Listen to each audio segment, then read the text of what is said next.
session, the last session, by the way, guys, one of the big opportunities here is the opportunity to build an agency, okay? Listen, you can make great money, obviously, being a writer, you've seen, okay? But you can make exceptional money, and you can get rich in this business building an agency. I remember, I guess it's been almost 11 years now, I started off where everybody else is, right? No agents, bottom of the totem pole, so to speak. And just, guys, everybody, all these people here, just work their way up. Work their way up, and you have that same opportunity. I want to bring on our newest junior partner. Give her a round of applause. Flew in from North Carolina.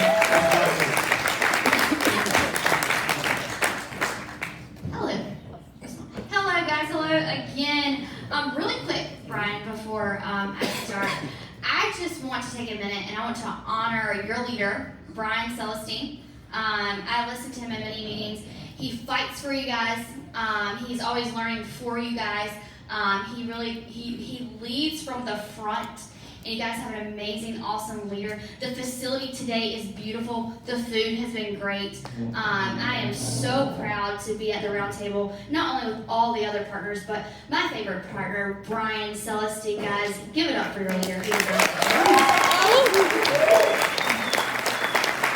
Guys, we're going to go ahead and jump right into it, okay? So let me ask you this, Blythe. Was hitting partner easier or harder than you thought it would be? And how so? So I'm going to try not to cry today. It was way harder than I thought it was going to be.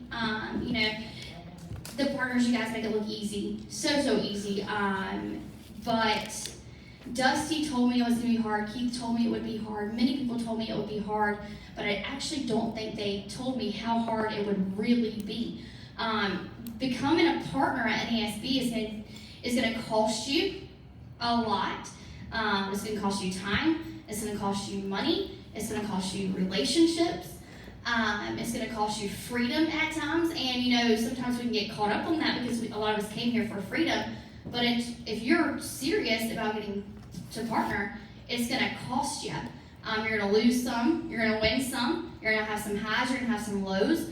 And it's going to be very, very difficult. So if you are already prepared for it to be hard, prepared for it to be even harder than what you think that it's going to be, because it's going to be the hardest thing honestly, it's the hardest thing I've ever done, to be quite honest. I have a bachelor's. That was a piece of cake. I've had 2 C-sections. That was a piece of cake. I have raised toddlers. That was a piece of cake compared to becoming a junior partner at NASB. But it's worth it. It's so worth it to know that you put your mind to a goal, you shot for it, you aimed, you hit. And that's something no one can take away from you. So whenever you get that, it's worth it. Whenever you get there, when you get to the top, it's worth it. It's so worth it. Guys, I remember my first year, and I actually said this out loud. I'm an optimist by nature. And I knew I wanted to be partner immediately. And I told my upline at that time, by the end of the year, I should have 40 agents. Guys, boy, was I wrong, okay? It doesn't, and again, I'm an optimist. But the thing is to just continue moving forward. I remember at the end of that year, I had a team doing 40-something thousand a week. That was at the end of that year. When the year started, I lost people and I was at 15,000, back to 15,000. So I lost 2/3 of my team between December and January. So it's definitely going to be hard, but again, definitely worth it, right? And just the relief that you feel when it's finally done, right? You still got a little way to full partner. Let's go. This year. We're going to do it this year now. We're going to do it. Let's go. For sure. That ain't going to be a problem. It's going to take some work. I was actually talking to Isaac about that at lunch. So we got a lot of work to do, but hey, hard work ain't never hurt nobody, right? That's right. So we're ready. We're loaded. We're ready to make it happen. Those who don't want to build, hey, they're ready to write and grow on their own pen and learn on their own pens. And those who are ready to build, they're hiring right now. They're doing resumes from cold market, warm market, money market. We don't care. if they want a better opportunity, we're going to show them the way and we're going to provide those tools. Who in here actually, seriously, right now, you already know that you want to do the path to partner. You want to be partner. Seriously, if that's you, I want to see your hand. Okay, just so I know who I'm talking to. Who you and Brian are talking to. Awesome. Okay, perfect. So y'all, when you hit junior partner, by the way, she got a fat $25,000 check on the way for hitting junior partner. And guys, listen, when you hit full partner, and she gets this as well at junior partner, so you get a car allowance, right? A health insurance allowance. You go on exclusive partner trips. We're going to Kitts and what's that little? We're going to the islands. Yeah, the islands. St. Kitts and Nevis. Yes. St. Kitts and Nevis. So you go on an exclusive partner trip. She sits at the round table of partners to help decide how the company moves forward. And when she hits full partner, y'all, she's going to get 75,000 shares in Integrity. 75,000. Those shares alone, y'all. Listen, Integrity is going to go public. That's what he was saying. 12 months, 18 months. It's an opportunity to get a nice big infusion of cash, I should say. Next question. What are some of the obstacles you ran into on the way to partner? I think that this is, people think it's going to be smooth sailing, and I know it wasn't for me or anyone for that matter. What were some of the obstacles that you ran into? I ran into obstacles from the very beginning of my journey. Who you see today is not who I was 4 years ago. This company, one, is the best thing that's ever happened to me other than, my salvation through Jesus Christ and my children. But I came here broken, busted, and disgusted because no one comes into insurance because they got it together, let's be honest, right? That's not why we come here. But I went through many, many obstacles. My first obstacle that I went through, that I had to work through, was a consistency in schedule. All right, I'm not gonna lie, I can sell a policy now. I'm very, very good at selling. I'm very good at closing, and I knew that. So what would happen whenever I first began? I would sell, which is an ugly word, but I would help people, and then I would pay my bills. And I'd sit my butt on the couch for 2 weeks because all my bills are paid, because I could close. But then, there came a time that I realized, if I really wanted to really make a difference, I had to do something different. And it got to the point where chargebacks happen, bills happen, things come up that you're not expecting. And if you're just, making enough money, if you're just helping enough people just to pay your bills, that's not going to work here. You're not going to be here. And if it wasn't for my coach, Dusty Todd, hey, literally picking me up, brushing me off, telling me some things I didn't want to hear, and giving me 25 platinum leads and getting me back on my feet, I wouldn't be junior partner today because I wouldn't be here because I wasn't consistent enough to do anything really besides pay some bills. So that was the first hurdle that I had to get over. And it took some time. It did. I'm not going to lie. I'm not going to say, well, the next week I got it together and I was good to go. No, it's inch by inch. When I made a mistake, when I didn't stick to my schedule, I'd say, whoa, Blythe, girl, this is that bad habit that you're trying to get rid of. Now let's back it up, let's get it back together, and let's move forward. I didn't beat myself up, but I recognized it, and I didn't let myself get that bad again. And I would call Dusty, and I'd say, Dusty, I need you to help me. I need you to hold me accountable this week because I got that itch. I got that couch itch, boy. Please help me. And he would. And he got me. He helped me get through that hurdle. And I did not go to, and who was it who said it earlier? Was it Jacob? Was it Rios that said going to your family? I didn't do that. I didn't go to my mom. I didn't go to my dad because my mom and dad were like, oh, you're working just good. Your bills are paid because they're W-2. I didn't do that. I wanted more. I wanted to be like Dusty. So I asked Dusty to hold me accountable. I asked Dusty to help me out. That was the first hurdle that I went through. The next one that I went through, I was writing. I was doing good. I was hitting my AGs. I was AG2, AG1, all the way through, and I was ready to build. And my first team I lost, completely 100% lost, and it was 100% my fault, okay? And the reason I lost them was for two reasons. One, the type of people that I was hiring. I was hiring people without jobs. I was hiring people without jobs. I was desperate. We're not desperate here. At the end of the day, it's going to cost you about $1,000 to really launch a good agent and a lot of time, okay? We're not desperate here. We don't need anyone. We want them to come and change their lives like we have, okay? So don't do that. Hire people who don't need this. Hire people who want this, okay? Then the second thing that I was really messing up on is I was not a good leader.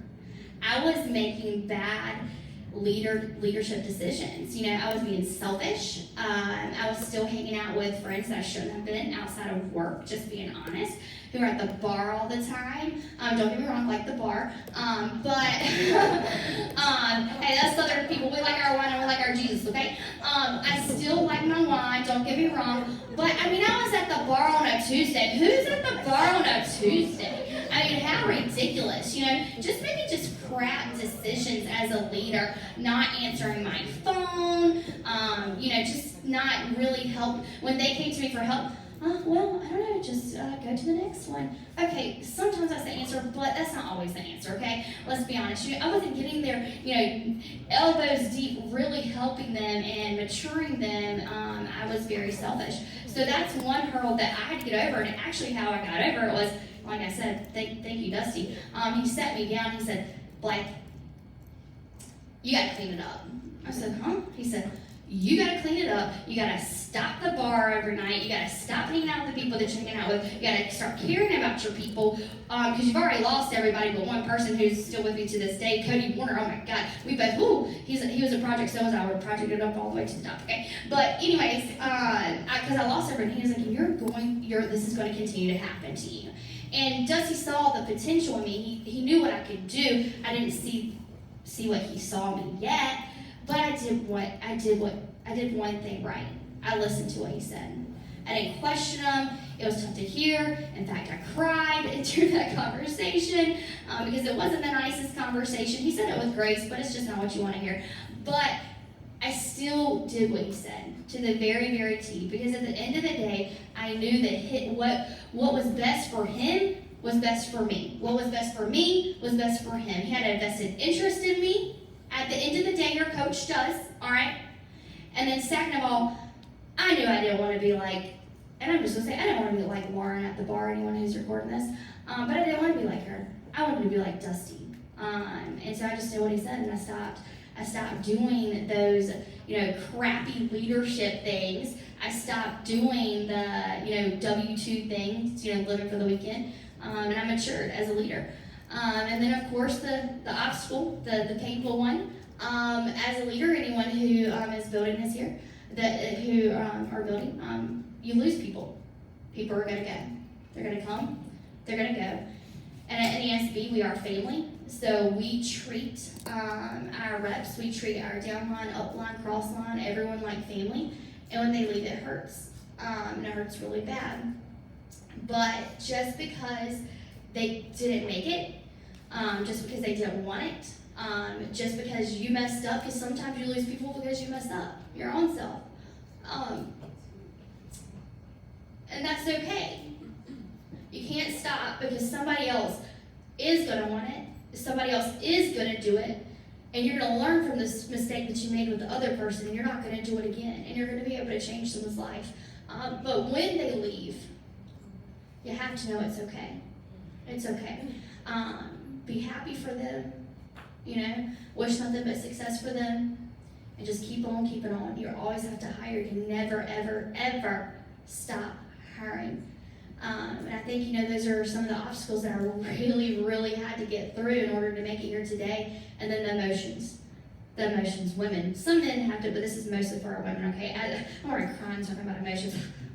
Post your child of emotions, let's go. But it's true. When you're high, when you get high, when you're on top of the world, for example, people hate when I do this, but I have to control it.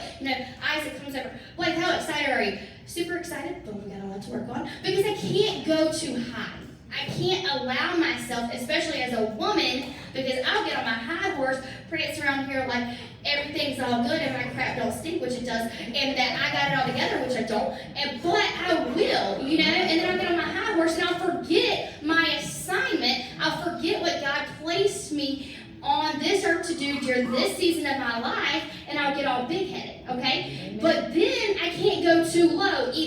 right? When they leave me, when they talk about me, when the naysayers still, though I'm out earning you, Mr. Carl, still is naysaying about me, I can't get too low. I can't get too low. When I get a $20,000 roll up, I can't get too low. I can't. I have to stay level-headed. All right, $20,000 roll up, guess what? I can write on my own pen, baby. Let me go. I'll go write it off for myself. I ain't got to worry about it. I got this. Let's go. No matter what you're doing, ladies, especially us ladies, keep yourself level-headed. Don't ever get too high. Don't ever get too low. You stay right there. You stay right there. There's always more work to do. Always more work to do. Hey, guess what? Tomorrow's a new day. Let's go. That's good.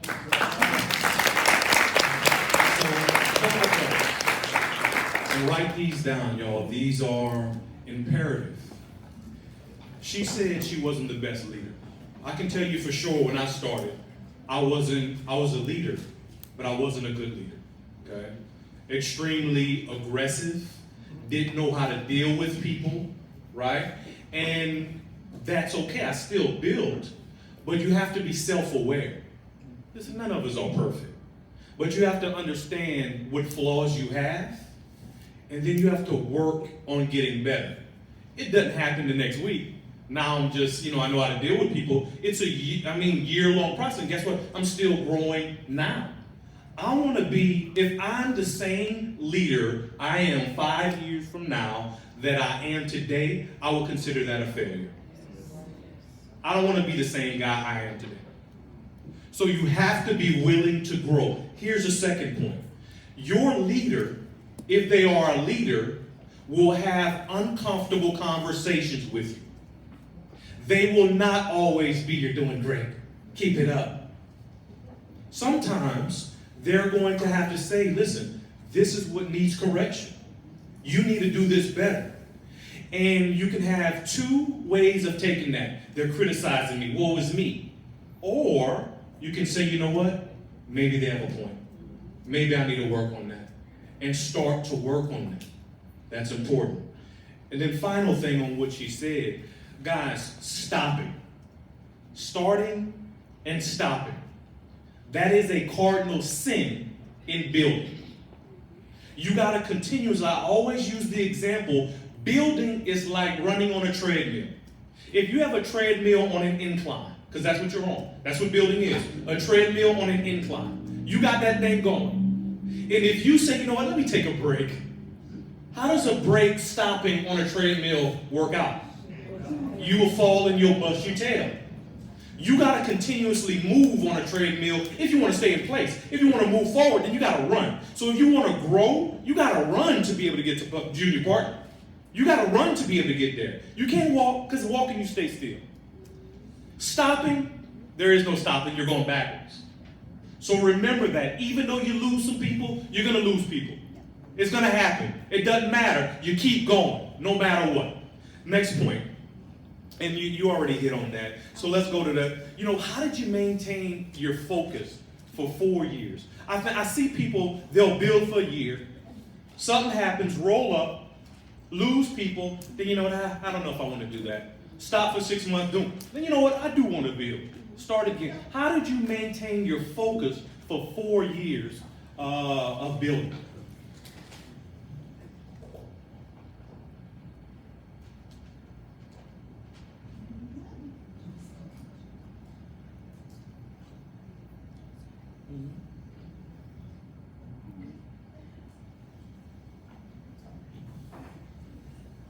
Promises.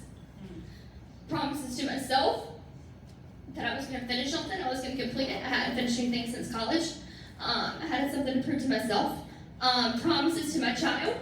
I promised I would be a partner before he goes to kindergarten, which I will be. One of the first promises I made, my child won't be broken. Promises to my team. I have some awesome frontline. And I promised them that not only I would be partner, but I will help them get to partner. And I can't stop because my promises have to be met. And I think that it's important to make yourself a promise. I think it's important to make your family a promise. And I think it's important to make your team a promise. Because when you promise You have to finish. You can't quit, because at the end of the day, the old saying, and I love old sayings, it stands true. You're only as good as your word. You're only as good as your promise. And I want to be good. I don't want to be bad. I want to complete things. I don't want to leave things incompleted. So any time that it would get hard, I would remember, I promised myself this. Anytime it would get hard, I would think of my beautiful baby boy, and I would think, I promised him that I would get here by then, so I wouldn't miss a game. I wouldn't miss anything. I made him a promise. I'm gonna be there with bells on, with the cupcakes, and I'm gonna have a lot of money, and it's gonna be great. And then I promised my team, who's my family. They are my family. My team is my family, and I made a promise to them. In fact, Whitney Hackney sitting in the back of the room. She left what she was doing because she came here to build, and I said, I promise you, trust me, take my hand. I'll make sure that you and your family are where you want to be, which is harder for her, and I will keep that promise to her, and she will see it come to pass. And I made that promise. And another thing that I have done that keeps me motivated, keeps me going, I have made it a part of my life. This is a part of my life. It is what I do. You know, everyone on your phone, you know, if you open your phone right now, mine's dead, whatever is important to you is usually on your screensaver, right? So my kids are my screensaver. When I unlock it, I look at the background of my phone. Well, that's Cole Thomason, because that's my honey bunny. Let me tell you that. I love me some Cole. And then on my pop socket, NASB, baby. NASB, because it's the three things that are very, very important to me. My children, my honey, and this company, our mission, what we do matters, and what we do for the community of our elders, of course, but the opportunity that we give others to be able to make something of themselves and to be able to make the money that them and their family needs. So I make NASB a part of my life because it's important to me. That's good. So let me ask you this. You know, you came here and they're, you know, your mom, okay? So you building a team, so that takes, recruiting, right? You're doing interviews.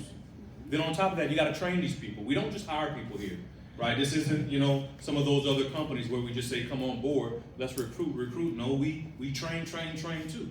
So you're building, you're training, you know, you're a mother. How do you handle all of those things? Well, there's no such thing as balance, so that's great.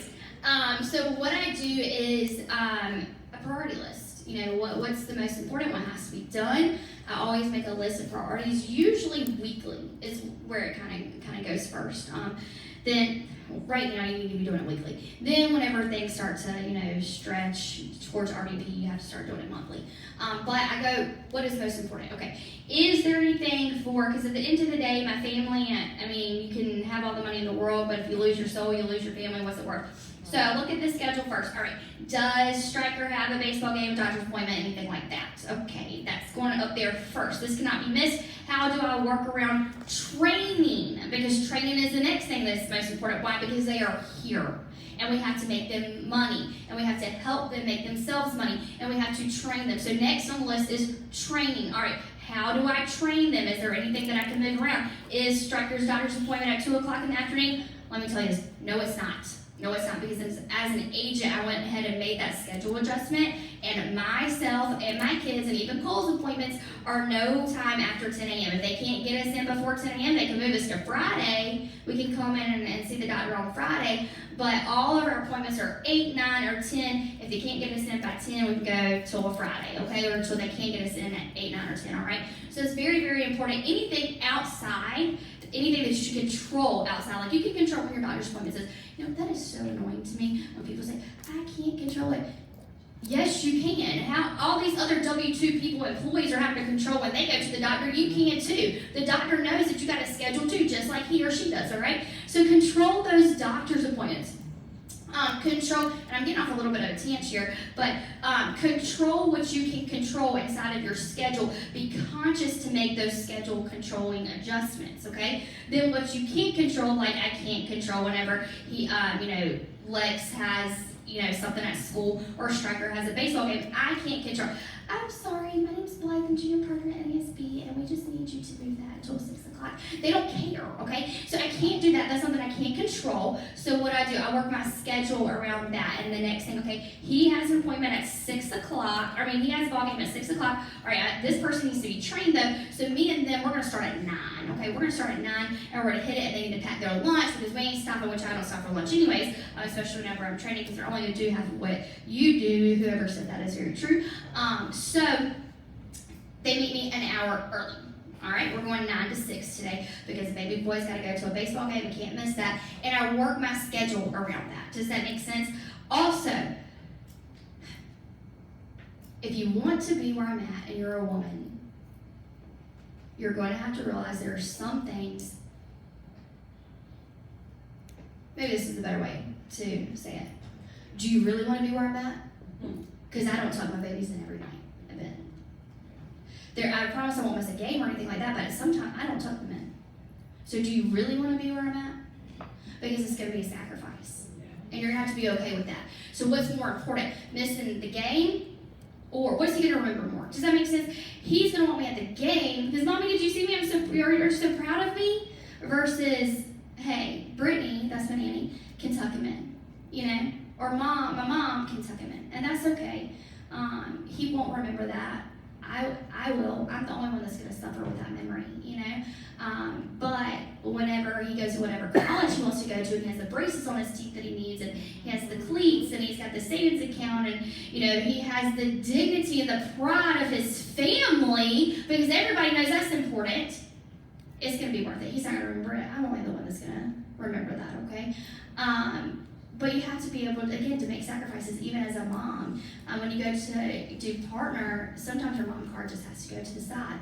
But just don't forget the important things. The important things must be scheduled out, okay? So first is family things that you can't control that you promised, okay? Second is training. So training always comes second, okay? Because they're here, they've got to make money, right? The third thing that happens that is super, super, super important is your one-on-ones. Your one-on-ones with your team. You have to have those one-on-one conversations. You have to be able to coach them by the phone, coach them by Zoom, really pour into them, sometimes have those hard conversations that they don't want to hear, but those one-on-ones come next. That's the next important thing. Why are those important? Because that's what fixes them. Okay? Training fixes their pin, but one-on-one helps them fix their character. It helps mold them. It helps grow them. It helps point out. It's pointing out the little things that they could be doing. Okay. So next is the one-on-ones. I do one-on-ones usually at night. Okay. The reason I don't do them during the morning is because, you know what, Cody may not want to hear. Look, dude, your attitude freaking stinks, and then goes out to the field. It's going to ruin his whole day. All right, Cody, we need to talk about your attitude. You need an attitude adjustment. All right, let's talk about this at 8 o'clock in the morning, and then, you know what, I want you to sell $5,000. That'd be great. It's not going to happen. So your one-on-ones go at night after the babies are in bed. All right, if you did make it home on time. All right, you tuck those little beautiful boys and girls in the bed, give a kiss on the head, and then you do your one-on-ones. But Blythe, I'm tired, Blythe, then you're probably not going to make partner, okay? Because that's just what it takes. And then you do your one-on-ones. Your hard conversations are at night, okay? Then the next thing on the list is your interviews. Well, where in the world am I going to put my interviews in? Right, exactly. So how I do my interviews, okay? I do 2 before the 8:30 call. What time is y'all's call, Brian? 8. Perfect. So you're going to do 2 after, okay? Because you're not going to want to call someone at 7:30. So I do 2 before the 8:30 call. Then after the 8:30 call, I do my back office, and then I do 2 more interviews on the way to the field, okay? Then around noontime, I do 2 more interviews, just somewhere in that, 1-ish to 2-ish, in between leads, okay? I do 2 more interviews. Your interview should not be longer than 15 minutes because this is a pre-script, okay? This is a pre-script. You're kind of going to fill them, they're going to fill in you. If it goes good, then you'll, schedule another interview. Either they'll go to Brian or whoever your next upline is, or they'll do a more in-depth interview with yourself, or do you want to do Zoom opportunities? Or they'll go to your Zoom opportunity. Okay, so your 15 minutes is all that first interview is, okay? And then on your way home from the field, guess what? You're going to do what? 2 more interviews. And that's how it goes during the day. And if you are not RVP, you must be the top producer on your team. You must be the top producer on your team until you're RVP. And Blythe, that sounds like a lot. It is, but you can do it. And you're going to do it by having a great, awesome, fantastic schedule. And you're going to do it by remembering your why. And you're going to do it by knowing that the sacrifice is for a short time, for a long time gain, and that this opportunity will indeed not only change your life forever, not only change your kids' lives forever, but everyone else that you come across, it will impact them whether they're part of NASB or not. Do you know, guys, that I was speaking about how I hit junior partner on a call? Someone's girlfriend was listening to me, found me on Facebook, messaged me. She said, I'm not a part of NASB, but your speech touched my life because I want to be a better worker. I want to work hard. I want my work ethic to be better. So this opportunity will allow you to teach, will allow you to touch multiple people's lives. And at the end of the day, that is why we're put on this earth. We're put here to help people. And the best way to help people is by giving your all. Giving every bit that you have. And then, this is important, and I'm actually making it mandatory for my team starting this year. Take a vacation every quarter. I'm not telling you to be gone for a week, I'm not telling you to be gone for 2 weeks. It might just be a weekend getaway. Take time for yourself. Unwind. Cut the phone off when the work is done. Spend the quality time with the wife, with the kids, whenever the work is done. If it's been a long week and your sweetie honey bun, as Striker likes to say it, is at home and it's been a long week and you barely spent any time with her, send her some flowers, send her some chocolates. Women, send your men some flowers, some chocolates, write them a letter. I'm serious. Treat them right. They're going to remember it. I like silver. All right, you like silver? So quality time over quantity time. That's how it's going to keep it. That's how it's going to keep your love life alive and your relationship with your children alive as well. Let me ask you this. You say doing all these interviews. Where are you finding these people to interview? So I find them everywhere. My warm market. So people I know, if you follow me on Facebook, it's kind of annoying, but it's okay. It's okay because you don't know what post is going to attract that person. You don't know how many times they need to see you post before they're like, you know what, she's relentless. It must be a reason. Let me reach out. You don't know what the algorithm is like for them, not for you, but you don't know when it's going to show up on their timeline. So you need to post, okay? When your first year into building, it's going to be difficult because people want to see if you can make it 12 months. So anyone in here under 12 months? Raise your hand. Okay. It's going to take about 12 months to get some good hires, okay? Because guess what you are? You're the guinea pig, okay? You're the guinea pig of all the people who want to do it but don't know if they can. So if you can do it, they can do it, and that's fine. You can be the guinea pig. You'll just be the richer guinea pig. And that is fine.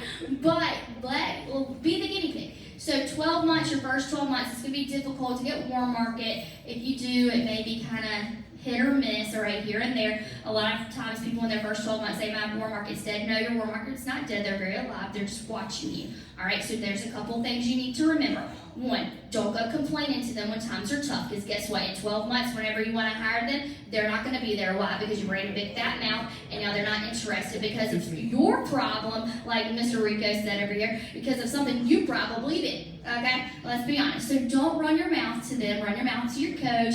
Go up to complain. Go up to someone who can help you, because you're going to want to hire those people in 12 months when you actually know what you're doing and you have grown leaps and bounds and you're ready to give this opportunity to those people who are closest to you. All right, number 2, all right, this next way that I'm finding people. Oh, by the way, if you're posting on social media, all right, you're posting to people who want more time, okay? Because some people, they're already making money, all right, but they are literally working 70, 80 hours a week, all right? So you're posting for people who want more time. How do you do that?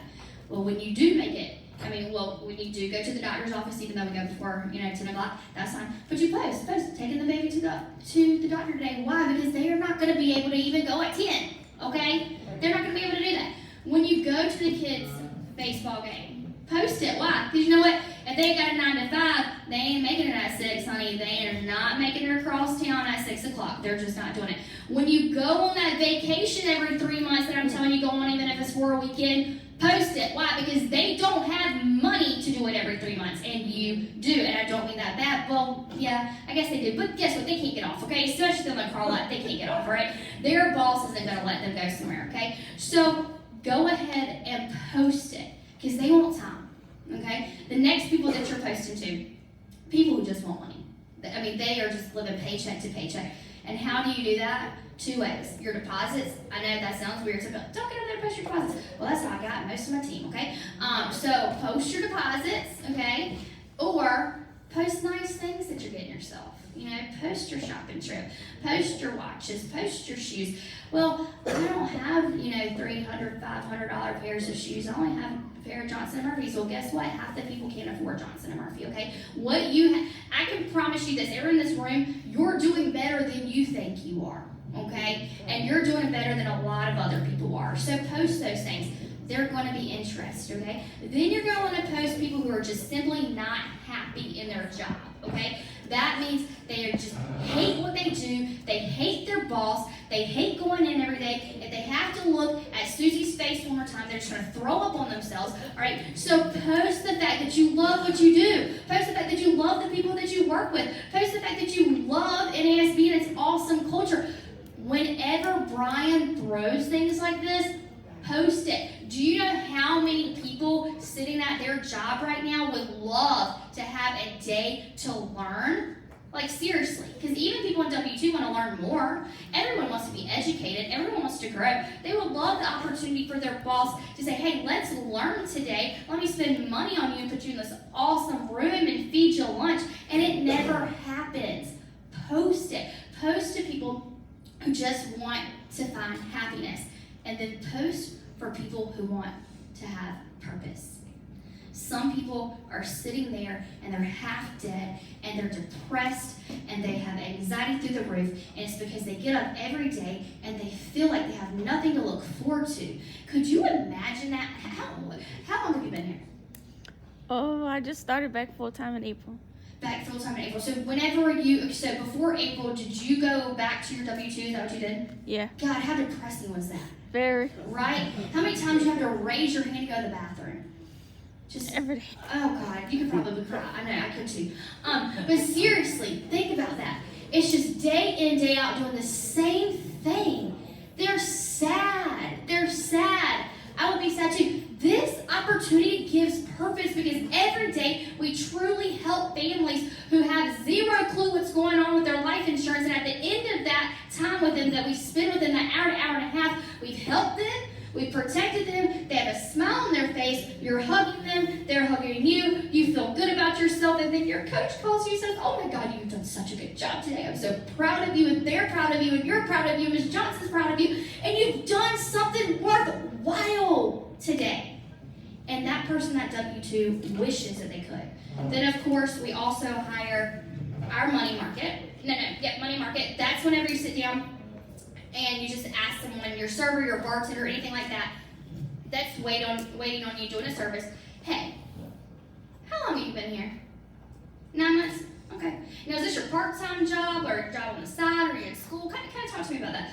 Oh, okay, so you're doing this full-time. Okay. Is this what you want to do forever? Do you want to retire here? You don't? Huh. I'm going to be honest with you. You have a great personality. And you have obviously a great work ethic. I mean, you're working harder than anybody else. Give me your number really quick. I'll put you in the queue for an interview next week. And then of course they're going to say, well, what do you do? I do financial services. In fact, I was a server. I get this with the servers all the time. I was a server for 9 years before I got to this industry. And guess what? I don't work nights or weekends anymore, and that's great, okay? So give me your telephone number, and I'll put you in the queue, okay? You make it very, very short, okay? And you're asking questions as they're serving, okay? So it's not all at one time. It's like, how long have you been here? Oh, that's awesome. When they come back, do you like it?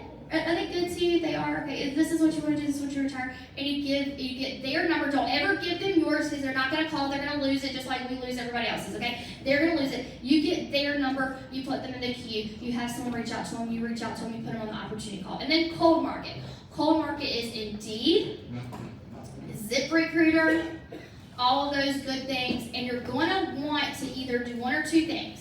You're either going to want to look up the demographics yourself, okay, of where you want to put an ad up, or these like ZipRecruiter, Indeed, they have people that you can get in contact with that will give you the demographics and they'll help you set it up. All right. Now you're going to have your own email. You're going to want to have your own website. You can go to I have the name of it. My phone's dead. I'll give it to Brian so he can post it to you guys.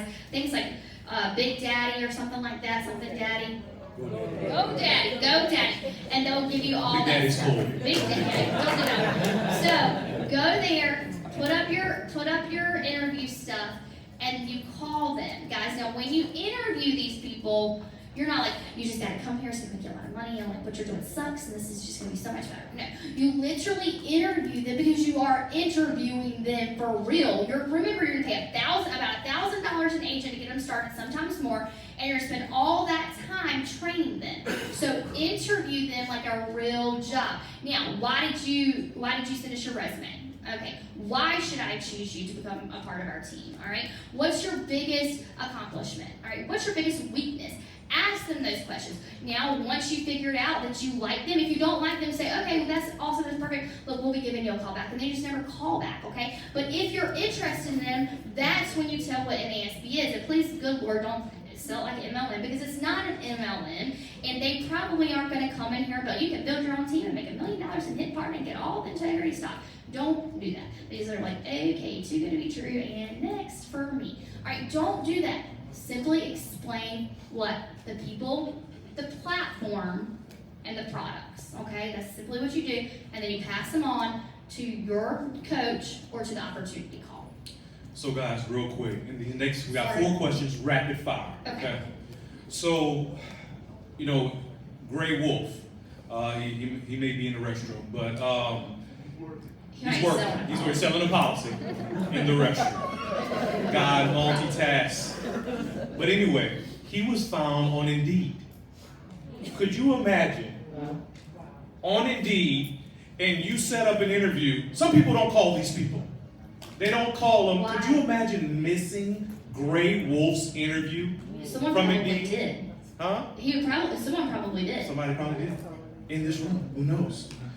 But guys, Indeed, all those things. So next one, rapid fire. We got 4 more questions, and we're gonna let you guys out. Okay? All right. First off, what do you find is the most effective way to get a new agent started and off to a fast start? 60 seconds. First things first, make sure they have the recording of your presentation and a recording of your door approaches. Make sure they have the 9 objections of list and a recording. All right. When they come to your car, make sure they already know their presentation, already know their door approaches. If they don't, just send them home. Send them home to study. Okay. They'll know that you're serious. Okay. And it sounds tough, but it's true, because without those things, they can't sell anyways. All right. After that, you're going to put them in your car 3 to maybe max 5 days, and then you're going to have to just let them fly. You just have to. Why? Because we learn and we earn here at the same time. They're going to make mistakes, but hey, they're never going to do it again. And then, of course, last but not least, you are going to have to 100% get their activity tracker. You're going to have to view it every night. You're going to have failure follow-ups or flourish follow-ups between each house. You're going to have to be available. You're going to have to talk to them about what happened in those houses. You're going to have to handhold them. If you do not want to handhold people to success, do not try to become partner, because it's not going to work for you, and you will be selling a lot. All right. Next question, rapid fire. What have you learned that you wish you knew when you first started?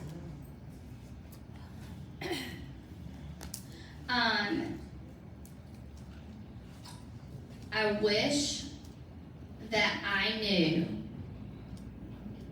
Honestly, I wish I'd started reading earlier.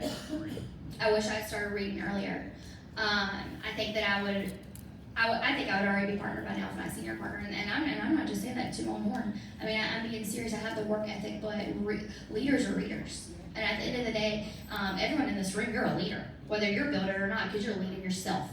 Okay, so you need to start reading. I wish that the emphasis of reading had been applied more, that pressure had been applied, that it had been talked about more. I wish I had read more. I wish I knew how big of a difference reading would make. I've been reading a lot lately, and I can tell in my agency, in myself, even in my family, how much different it already is, and I'm super excited over the next 12 months because I'm reading more. So reading. And then, of course, as always, we've said it a million times, don't stop hiring. Do not stop hiring. If you think that you have enough agents, you don't. If you think you have too many people to train in the pipeline, you don't. It's a 50% rule. It's always 50%. 50%. 50% of the, out of the 100% of the people that you talk to, only 50% make it in the field. Out of the 50% that make it in the field, only 50% are rock stars. Out of the 50% that are rock stars, only 50% of those stay.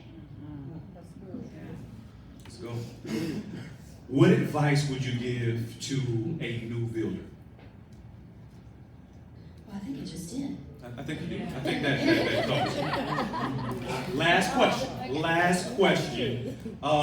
What is the single biggest quality a leader needs? The ability to tell the truth in love. They need to be able to tell themselves the truth without beating themselves up. They need to be able to tell their agents and their partners and even cross-line the truth, because it's good for all of us, for culture. The truth sets people free. And then they need to be able to tell Miss Johnson the truth to help her. And they need to be able to tell their family the truth. Being able to tell truth in love and in the right way without hurting people's feelings, but where it's impactful and it changes their current situation so they can eventually change their entire lives, is the best quality thing a leader can have. Give it up. Newman Jr.